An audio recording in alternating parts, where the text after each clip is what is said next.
My wife betrayed me, but I got revenge. I installed surveillance cameras in her room and broadcasted her actions live. Realizing it was time to shut everything down, I knew I had to leave the main control booth before anyone caught on and stopped me. Moving swiftly, I turned off the live assist mode and set the system back to its fully automated broadcast mode. Our local TV viewers had seen enough for one night. Once the system was running smoothly again, I could finally leave and get a drink, which I desperately needed. I was aware there would be consequences, both at home and from the station manager and the FCC, but at that point, I felt so trapped that I didn't care anymore. As I said, I needed a drink. I drove over to Murphy's Pub on Oak Street, a popular local sports bar, and ordered a beer. As I sat there watching the end of the Monday night football game and downing a few more beers, I noticed the bar was buzzing with chatter. I knew it was about me. I couldn't catch every word, but I heard enough to know I had stirred up conversation. Luckily, no one dragged me into their discussions, so I drank alone, silently watching the Titans crush the Panthers. By the time 11:30 p.m. rolled around, I was feeling numb. The game ended with my team losing, Nashville 24, Charlotte 7. The Titans seemed especially driven, probably because it was their first game back in their stadium since the flood. They outplayed the Panthers completely. Our station aired the game along with ESPN since we were one of the involved teams. I asked the bartender if I could leave my car in the parking lot overnight, and he agreed. Given my state, it was a wise choice.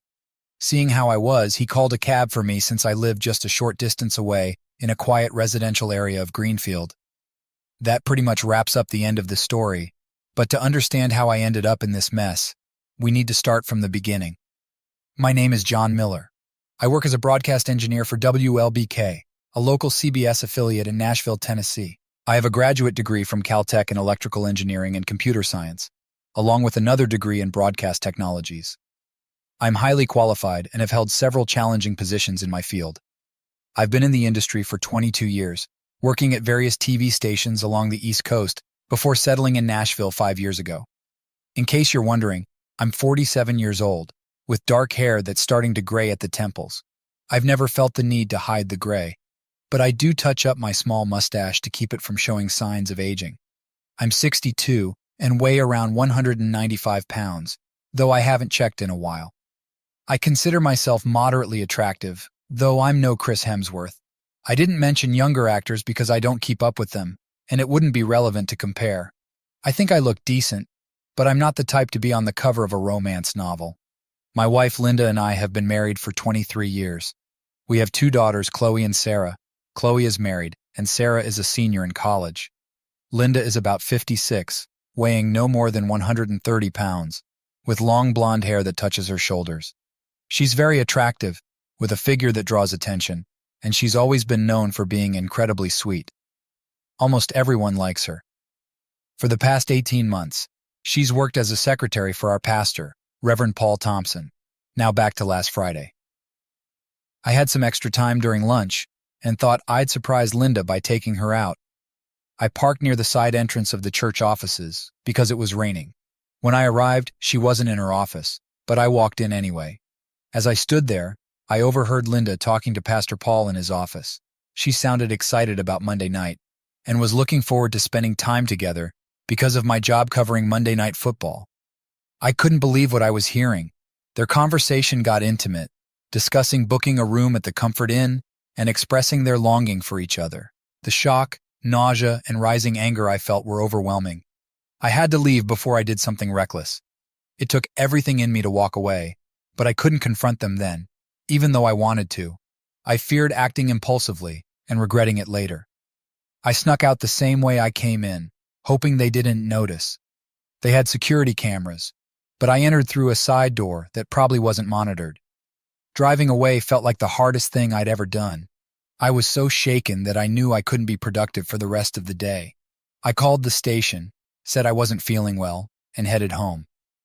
I needed time to think, and home seemed the best place for that. Linda wouldn't be back until after 4 p.m., so I had time to gather my thoughts. It was clear Linda was having an affair with Pastor Paul. To me, he was no longer Reverend Paul, but Bastard Paul.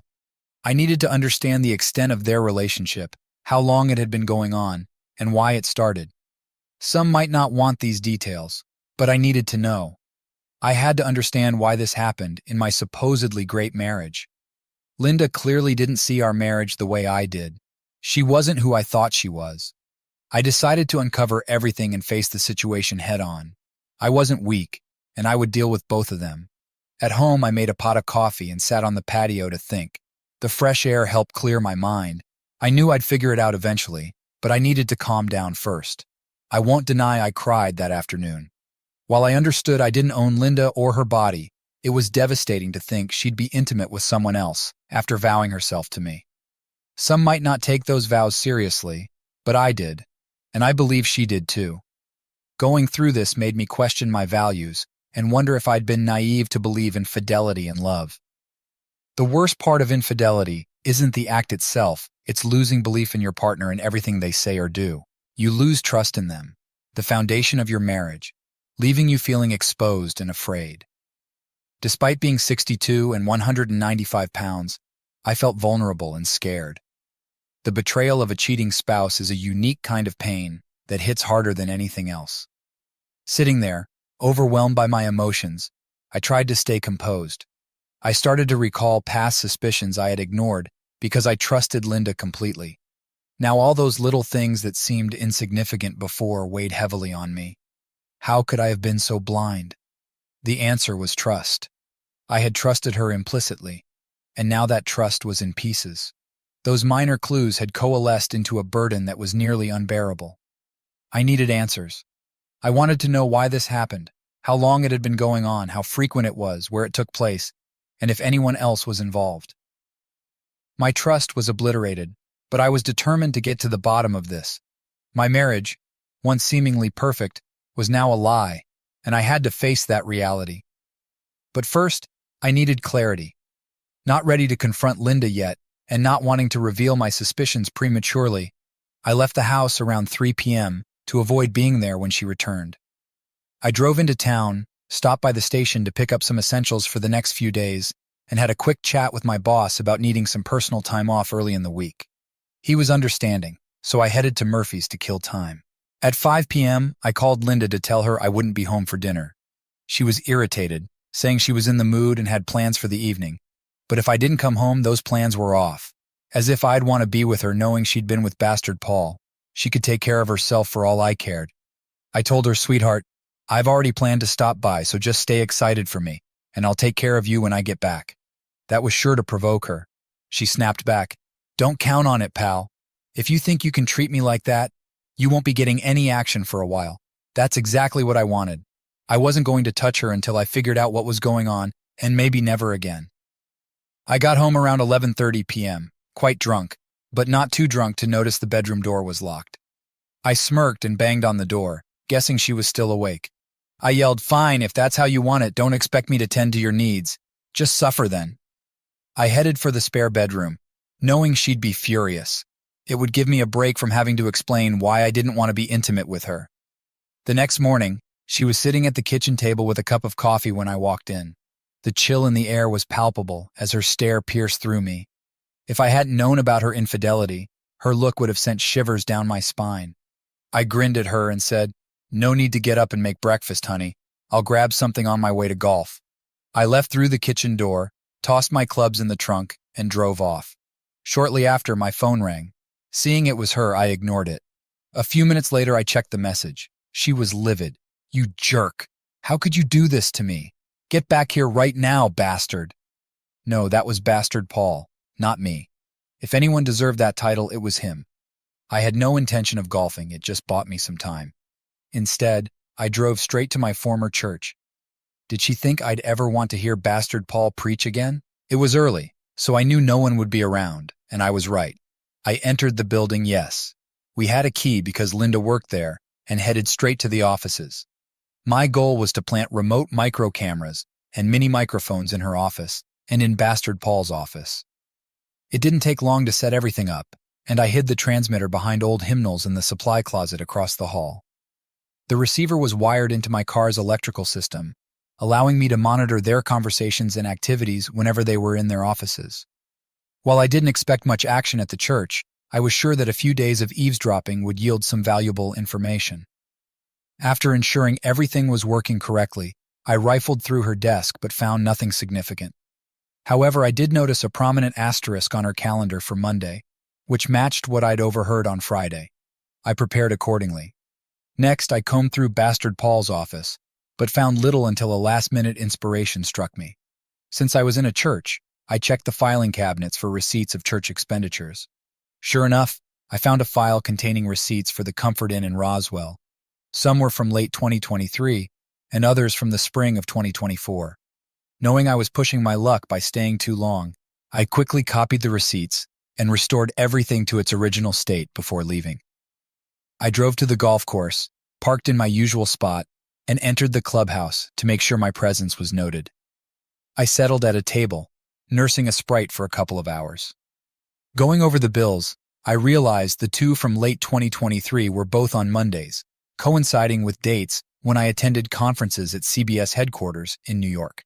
What enraged me the most was Bastard Paul's audacity to charge those rooms to the church under the guise of conference room rental for meetings. He was having an affair with my wife in a motel, and I had unknowingly footed the bill. Despite our financial contributions to the church, I vowed never to give another dime there. The situation was dire, and with just a bit more evidence, their fate would be sealed. I was certain this had been going on for nearly a year, if not longer, aligning with earlier suspicions. My hunch was that Bastard Paul had been involved with Linda even before she started working for him. Initially, she had a good position at the Calvert Corporation as a receptionist. However, she jumped at the chance to work for the church, citing its proximity to home and her desire to serve. She claimed the pay was similar to her previous job, but it was clear she was enticed by the extra perks. My anger grew with every passing minute. I couldn't believe how naive I had been. It infuriated me and made me sick to realize the woman I had cherished throughout our marriage could betray me so easily. I was determined to make them pay. Feeling it was time to dig deeper into my investigation, I retrieved my iPod from the car and tuned it to pick up the frequency of the receiver I had placed in the trunk. As I scrolled through the data, I watched as Bastard Paul entered his office and dialed a number. I regretted not bugging his phone directly, knowing I would only hear one side of the conversation, but I decided it was better than nothing. I listened as Paul spoke. "Yes, Linda, I'm at the church. I came right after you called. What's troubling you so much?" There was a pause, presumably for Linda's reply, which I couldn't hear. Paul continued his questioning. "Oh, really? Has he acted like this before?" There was another pause while Linda responded. Paul pressed further. "I see. What do you think set him off this time?" Another silence indicated Linda was explaining. Paul sounded worried. "You don't think he suspects anything between us, do you?" After another pause, Paul chuckled. "Well, you can get back at him on Monday night." He hung up the phone and sat in thought. Just before I turned off the receiver, I caught him muttering something under his breath. I made sure to record that, thinking it might come in handy later. With the transmission over, I headed home, expecting a frosty reception. I busied myself with chores, mowing the lawn and cleaning the basement to keep my mind off things. Linda was silent when I entered the house, but the tension was palpable. During dinner, she finally spoke up, unable to contain herself. "John, what's going on with you lately? Why have you been acting so strange?" I shot back. "Linda, considering you locked me out of our bedroom last night, maybe you should think about your actions. I rarely go out with the guys, and the one time I do, you lose it. This is on you," she exploded. "Damn you, I kept my cool. Is that how a devout Christian woman talks? Your behavior doesn't reflect your so-called beliefs." Her face showed clear guilt, thick enough for anyone to see. How she thought I wouldn't notice is beyond me. She managed to recover and excused herself from the table, but I knew when I revealed the truth, she wouldn't recover so easily. Later, she came into the family room where I was watching the news, trying to find some balanced coverage. Her eyes looked puffy as if she'd been crying. The rest of the evening passed without incident, and when I went to bed, I headed straight to the spare room. A few hours later, she stood in the doorway. "What's the matter?" I asked. "Aren't you going to join me in bed?" she replied. "Nope. You made it clear that intimacy is off the table, so I'm sleeping alone to get a good night's rest," I said. She stormed out in tears. I felt nothing. Sunday morning, she woke me at 8 a.m., dressed for church, and asked if I was going with her. "No, I'm staying home today." You go ahead and play the perfect church lady, I said. She looked hurt, but composed herself before leaving. I heard her car drive off shortly after. She tried to talk to me later, but I brushed her off, telling her to leave me alone. We spent the rest of the day in our separate spaces. Monday morning, I left the house without seeing or speaking to her. As I was leaving, my phone rang. Tearfully, she apologized, saying she loved me and hated the situation. We'll talk when I get home tonight, I said, and hung up. I told my boss I'd be off for the day, but would handle the Monday night football game as planned. He was pleased and asked if I was okay. I gave a non-committal, as good as can be expected. My next stop was the Comfort Inn in Roswell. In the lobby, I approached a young man named Kevin at the check-in desk. I laid it all out, telling him I suspected my wife of cheating, and that she'd likely be there that night with another man. Despite his initial skepticism, I offered him a deal. Let me place a microphone in the room, and I'd give him a couple of Titans tickets.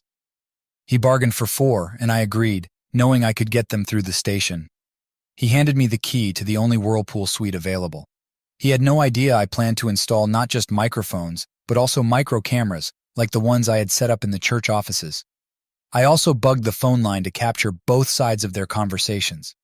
After setting up, I tested the equipment to ensure clear transmission and good views of both the Whirlpool and the bed. Satisfied, I made sure everything was well hidden and left the room. I handed the key back to Kevin at the front desk. Thanks, Kevin. Hope everything goes smoothly. Enjoy the game. With time to kill, I tackled several tasks. I went to the bank and got cashier's checks for half the money in our checking and savings accounts. I canceled our joint credit cards. Next, I called my broker and set up a meeting after lunch to adjust our investment accounts. He assured me everything would be ready. I then contacted my attorney to discuss divorce proceedings and other matters, scheduling an appointment for later that day. Finally, I drove to Citizens National Bank in Marietta, Georgia, opened new accounts in my name, and deposited the cashier's checks. I had lunch in Marietta, though I barely ate. Afterward, I went to my broker's office to review the documents he had prepared. We split our investment portfolio equally, avoiding the need to sell assets and incur tax liabilities. All that remained was for Linda and me to sign the papers. Taking the documents, I headed to my attorney. We went over the divorce papers he had drafted, preparing for the next steps. I decided to go for a no-fault divorce, aiming for an equal split of assets if Linda signed the papers quickly. However, if she hesitated, I instructed my attorney to include a provision for filing on grounds of adultery. I was confident she would sign without delay. With everything arranged, I grabbed a quick dinner before heading to the station for the Monday Night Football broadcast. After leaving the attorney's office, I turned my cell phone back on and found a few messages from Linda. In her messages, she expressed concern about my behavior and urged me to come home so we could talk before the game. Reading her words, I felt a mix of anger and disbelief. Even knowing her plans for the evening, she still reached out with words of love and worry. It struck me how naive I had been to trust her so completely. I made a decision. The only chance of salvaging our marriage was if she didn't show up at the motel tonight. If she chose not to go, it would show she cared enough to try to fix things. At 8 p.m., I set the automated system for the evening's broadcast, ensuring Monday Night Football was on the air. Meanwhile, I prepared to monitor my setup at the motel room remotely. At precisely 8:45, Paul entered the room and made a phone call. "Hey, I'm here. Can you come over as soon as possible?" he said into the phone. "I'll be there shortly," was the reply. After the call ended, he muttered something else, which I noted to review later. This could be the end of my marriage, I thought. Although I doubted any change in our situation, the pain was real, fueling my resolve for some form of retribution. I went through my list of contacts, reaching out to each one. It took a while, but eventually I contacted everyone necessary. By that time, Linda had arrived at the motel, so I turned my attention back to the surveillance. Their conversation was intimate and personal, revealing the depth and secrecy of their relationship. The reality of their involvement was far from what anyone would expect given their public personas. Listening to them, I felt a whirlwind of emotions. The discovery was shocking, considering their roles in the community. It was a moment of realization about the extent of their actions and the impact on everyone involved. I felt sick. My wife, a pastor, and a church secretary engaged in such deceit. As I listened, I realized just how twisted they were. Tonight, they would get what they deserved. Linda was on the bed in a compromising position, clearly ready for an intimate encounter. The camera caught every detail, including the anticipation on her face just before they got physical. Her exclamations were a mix of passion and surprise. "Oh, this is intense," she might have said, her voice reflecting the depth of their engagement. "This is what I needed," she added, affirming her participation. He responded with boldness. "This will be unforgettable." Her reactions were vocal, a series of sounds conveying her intense experience. "Keep going. This is what I want," she urged, nearing her peak of emotion. His final movements were decisive, marking a moment of closure for Thema moment that symbolized the end of one chapter for me and the beginning of another, filled with pain and a thirst for revenge. After a brief pause, they resumed with renewed energy. Her reactions were vocal and repetitive, indicating the intensity of her experience. It was clear that what transpired was beyond my ability to comprehend fully. Her satisfaction was something I could never provide in the same way. This realization was crushing, highlighting a disparity in our desires and capacities. The performance continued beyond what I could bear to watch. As they paused for a break, the reality of their connection and my exclusion from it sank in deeper. Determined to act, I switched the broadcast to a mode that would reveal their actions to a wider audience. Driven by a mix of hurt and a desire for vindication, I was ready to face the consequences of exposing their hidden truth. I dialed Linda's number, my heart pounding as the dial tone echoed on the other end. I could almost picture her glancing at the caller ID with a dismissive smirk. "It's John," Linda probably said to Paul, her voice laced with defiance. "I'm not answering. Let's see how he likes that." "Keep going, honey." While I was on the line, frustrated, I disconnected and tried again, my determination growing. This time, Linda seemed to reconsider. "Guess I better take it," she mumbled before answering. "Hello, John," she said, her tone cold and unwelcoming. "Linda, where are you? What are you doing?" I asked, seeking any hint of truth in her voice. "I decided to go shopping since you didn't call earlier. Now I'm just grabbing a bite before heading home," she lied smoothly, her words a stark contrast to the reality I knew. "Shopping at this hour?" I pressed, skepticism evident in my voice. "Yeah, and I plan to splurge," she retorted, defiance in her tone. "Fantastic, Linda. Thanks for being such a wonderful wife," I replied, the sarcasm in my voice barely concealing the pain. "Don't talk to me like that, you jerk. I don't know what's gotten into you." "Goodbye," she snapped, ending the call with finality. As I pondered their ongoing betrayal, a plan formed in my mind. Instead of calling Linda directly again, I decided to interrupt their tryst by contacting the motel. "Kevin, it's John. Are you watching Monday Night Football?" I asked casually. "No, why?" he responded, curious. "Well, you might want to start. Could you ring the Whirlpool suite for me?" I requested, masking my turmoil with casual conversation. After a moment of silence, Paul's voice came through. "Hey, what do you want, John?" It was time to confront them. "Bastard Paul, put Linda on the phone," I demanded, my anger barely contained. Linda's confused voice followed. "John, why are you calling here?" "Linda, I know everything. The affair, the lies. I'm filing for divorce and you're out of my life. And Paul, you're going to pay for this too," I declared, my voice steady and resolute. "What's wrong with you, John?" "I can't understand you lately," she shot back, her confusion evident. "It's over, Linda. Maybe you should tune into Monday Night Football for a change. Enjoy the show." "Goodbye," I said, hanging up, the finality of my decision sinking in. On the live monitor, I watched her turn on the TV and see the shocking video of her and Paul. As the reality of what the entire Nashville area was witnessing dawned on her, she began to panic.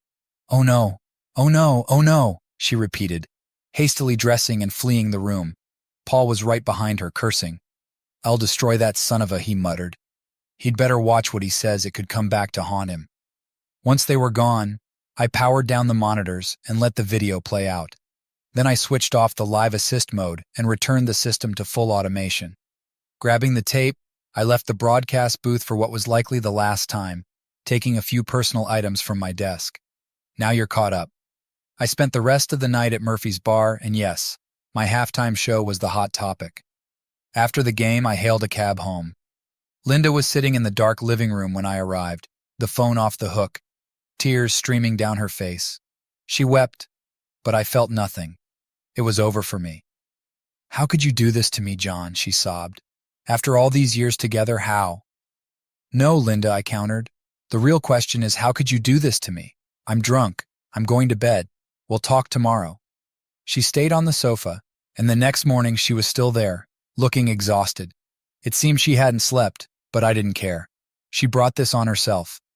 I put the phone back on the hook, and it immediately began to ring.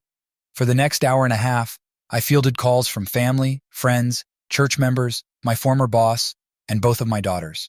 They were deeply disturbed by what they saw, and nothing I said could soothe them. I understood it was harsh for them, but they were adults and would eventually move on. Mrs. Paul called too, asking if I had a tape of the incident. I assured her I kept a copy safe and would provide it if needed. Clearly, everyone I contacted had seen the Monday Night Football halftime show. Some were upset about its explicit content, while others, like her parents, criticized me for exposing her. However, most were supportive and sympathetic, recognizing the difficulty of the situation. It was a challenging experience, but a consequence I had to face for my actions. Linda remained tearful throughout. Eventually, I took the phone off the hook again and made myself coffee. Returning, I offered her some and presented the divorce papers and investment documents for her to sign. "I'm filing for divorce, Linda," I said firmly.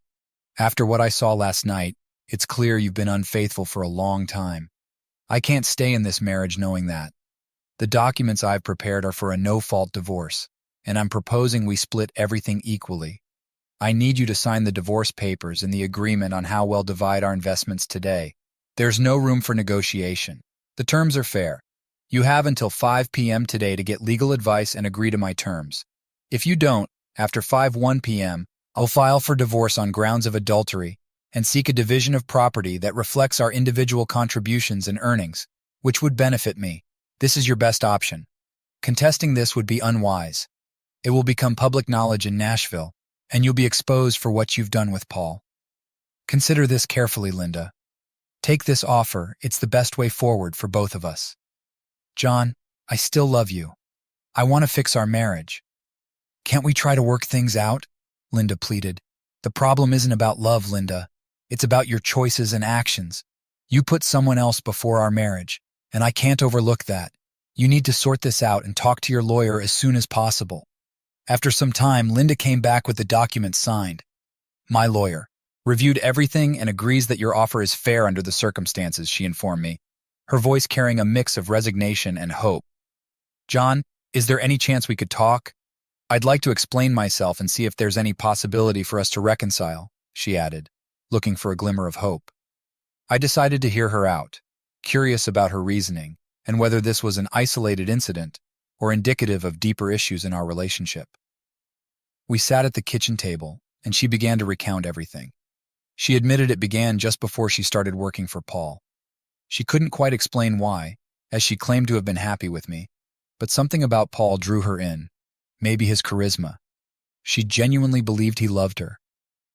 I acknowledged that Paul had a certain charm, but I shattered her illusion by playing 2 recordings I had saved. The first was from that initial day.